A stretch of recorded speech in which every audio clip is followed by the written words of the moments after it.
Seja bem-vindo ao canal católico A Palavra de Vida. Meu nome é Marcelo Hatakeyama, sou catequista das mídias sociais e da internet. Desde já eu venho pedir o seu apoio. Dá um joinha nesse vídeo e se inscreve no nosso canal se você não for inscrito, tá? Fazendo o favor. Muito obrigado. E vamos para o vídeo de hoje. A história da Igreja Católica. A Idade Moderna. E vamos para o vídeo de hoje. O livro do Catequista, Fé, Vida e Comunidade. Irmãos e irmãs, sejam mais uma vez bem-vindos ao nosso canal católico A Palavra de Vida. E hoje vamos fazer uma pequena recordação do tema do vídeo passado, né? Que falou sobre a Igreja na Idade Moderna, a presença da Igreja Católica no Brasil, e é o Brasil do século XVI. E a gente viu que a Igreja, oficialmente, ela era unida ao Estado, e ela não tinha liberdade de decisão nas terras coloniais, entendeu? E aí os portugueses, né, faziam o que queriam, exploravam as terras do Brasil, trouxeram os africanos, né, os negro-africanos, escravizaram eles, exploraram eles, tentaram escravizar os índios e não deu certo, e mataram muitos índios. Os índios e os negros foram desrespeitados na sua cultura e na religião deles, obrigando eles a aceitar o catolicismo. Eles não tinham opção. Ou eles aceitavam a cultura portuguesa, a religião dos portugueses, ou então não teriam uma vida tranquila no Brasil. E eram escravizados. E a gente viu que para poder o negro poder manter viva a cultura deles e a religião deles, disfarçar a religião deles num tipo de catolicismo popular. Aí é o chamado sincretismo religioso, que mistura elementos culturais e religiosos de outras religiões com o cristianismo, né? E esse sincretismo existe até hoje, até os dias de hoje. Mas aí eles tinham aquela esperança de que um dia a cultura deles, a religião deles seria respeitada no Brasil, né? E hoje, no século XXI, nós vivemos o século do convívio pacífico com as outras religiões. Nós somos chamados a respeitar os nossos irmãos de outras religiões e ao diálogo interreligioso da Igreja Católica. Amém, irmãos e irmãs? É isso aí. E vamos para o vídeo de hoje que vai falar da ordem dos jesuítas, a Companhia de Jesus. Então, irmãos e irmãs, vamos acompanhar na liturgia diária de julho de 2023 um pouquinho da história de Santo Inácio de Loyola. A festa dele é dia 31 de julho. E em julho do ano 2024, desse ano, se Deus quiser, terá um vídeo falando desse santo, tá? E todos estão convidados a assistir para se aprofundar mais, tá? Então, assim diz a liturgia diária. Inácio nasceu em Loyola, Espanha, em 1491. Ferido durante o cerco de Pamplona, durante sua convalescência, fez uma experiência de discernimento e conversão que estaria na base dos exercícios espirituais, que comporia anos mais tarde. Junto com um grupo de amigos, fundou a Companhia de Jesus em 1534, em Montmartre, na França. Teve importante papel na Contra-Reforma e na evangelização do Novo Mundo. Novo Mundo é o quê? A América Latina. Então, recém-descoberto. Faleceu em Roma em 31 de julho de 1556. Nova Enciclopédia Ilustrada Folha, do jornal Folha de São Paulo, volume 2, de 1996, na página 527, vem falar para nós um pouquinho da história dos jesuítas. Sociedade de Jesus, ordem católica romana fundada por Santo Inácio de Loyola, de 1534, e aprovado pelo Papa Paulo III, em 1540.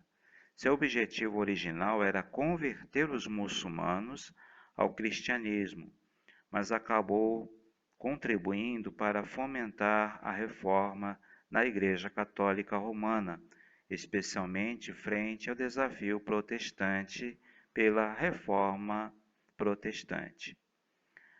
No princípio do século XVII, os jesuítas contribuíram de maneira decisiva para o sucesso da Contra-Reforma, destacando-se como educadores e criando missões na Índia, China, onde Mateu Ricci conquistou a confiança do imperador Ming. África e América do Sul, no entanto, estes, mesmo no final do século, enfrentaram séria oposição dentro da Igreja Católica Romana. Os dominicanos jansenistas e outros acusaram-no de complacência em seu código ético e condenaram o seu costume de incorporar costumes locais a seus ensinamentos do cristianismo. Seus oponentes conseguiram sua expulsão da França em 1764 e Espanha em 1767. Em 1773, a sociedade foi extinta pelo Papa Clemente XIV.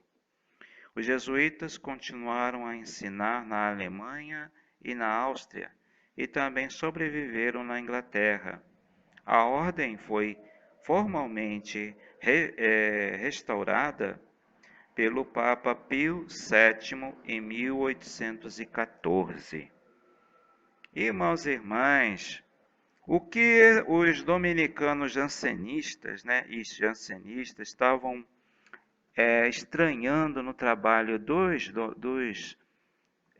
jesuítas é porque eles estavam praticando a inculturação da fé.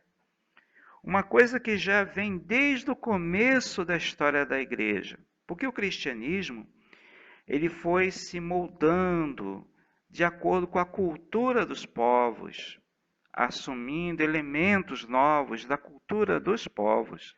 Foi assim.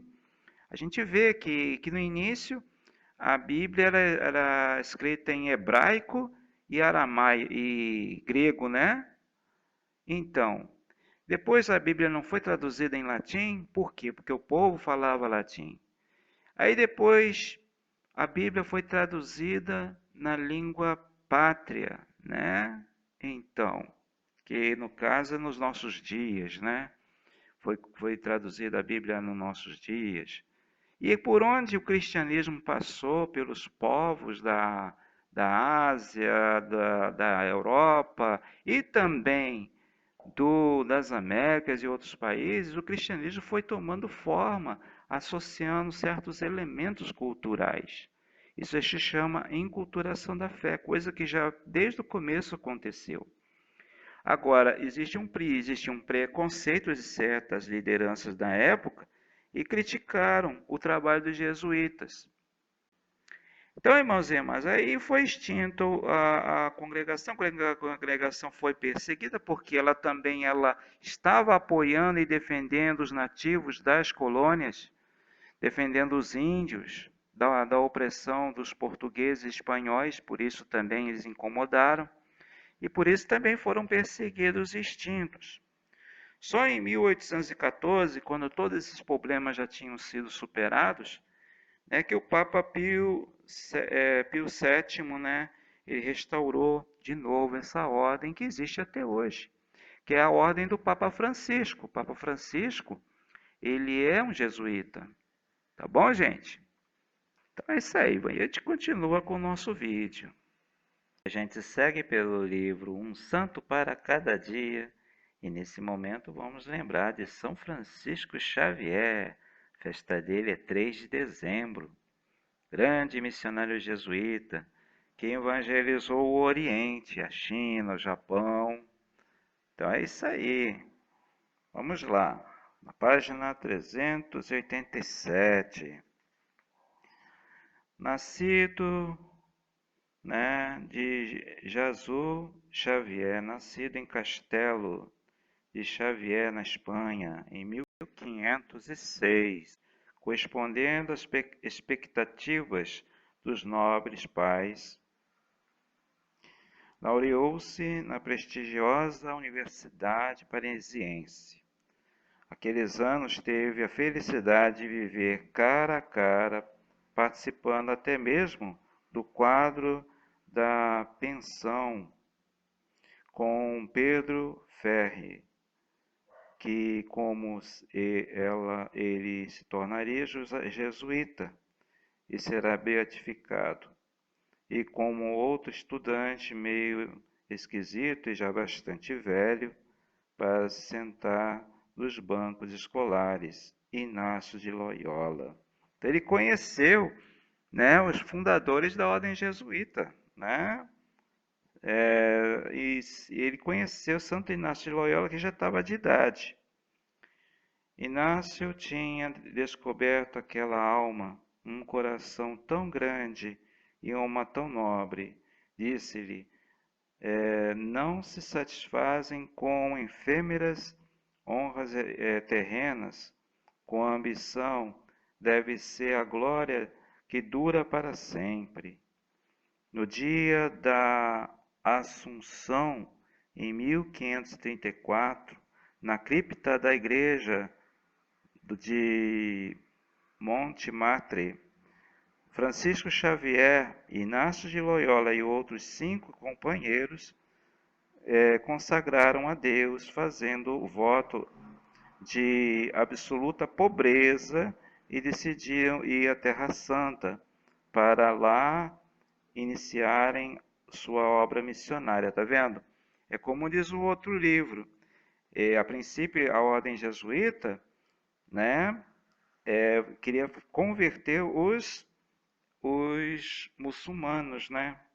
E aqui bonito também é que eles fazem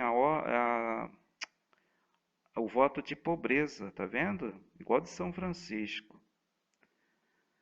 Para lá iniciarem a sua obra missionária, colocando-se para tudo sob a inteira disposição do Papa. Ordenados presbíteros em Veneza e evaporada a perspectiva da Terra Santa, tomaram o caminho de Roma, ou seja, Deus já estava dando uma outra direção para eles, onde Francisco colaborou com Inácio na redenção das constituições da Companhia de Jesus. Aos 35 anos, teve início a grande aventura para Francisco. O convite do rei de Portugal foi escolhido como missionário e legado pontifício para as colônias portuguesas nas Índias Orientais.